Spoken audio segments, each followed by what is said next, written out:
केबे चिरंतन प्रेम को अनुभव करिसेंती कि केबे शाश्वत प्रेम को देखिसेंती कि काहेकि कुहा जाए प्रेम पवित्र प्रेम चिरंतन प्रेम शाश्वत ताहा जानिसेंती कि ये प्रेम कहानी हेउची शाश्वत प्रेम कहानी। ए दंपति को प्रेम हेउची चिरंतन प्रेम। बिलरू आरंभ होइतबा प्रेम कहानी विवाह रे शेष होइची। प्रेमिक जी आज स्वामी साजिछंती तांकर दुईटी हाथ नथिला हेले से तांको पत्नी को सेदिन बिना हाथरे भी सरकर चांद आनी तोली देइथिले।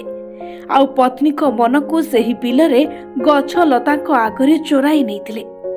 बिलर बणुआ फूल भी सेदिन एही दुई प्रेम पक्षी को प्रेम देखि ईर्षा करुथिले।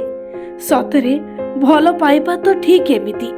ए भल पाइबारे ना अछि स्वार्थ ना अछि शर्त, अछि केवल भल पाइबा, हुइछि केवल दुई मनर मिलन। जाजपुर जिलार जगन्नाथ सेठी और प्रतीक्षा साहू एही प्रेम कहानी समस्त को चकित करे।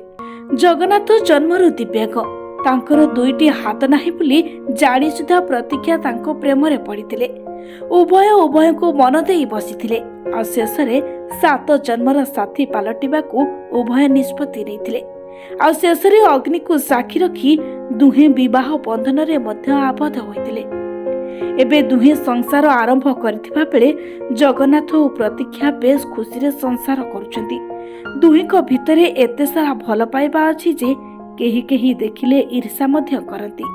तेबे दुहे एमिति सारा जीवन साथी होई रहिबाकू शपथ नैचंती। आउ जगन्नाथ और प्रतीक्षा को प्रेम कहानी अनेकों को पाई प्रेरणा साजे। ब्यूरो रिपोर्ट निरपेक्ष।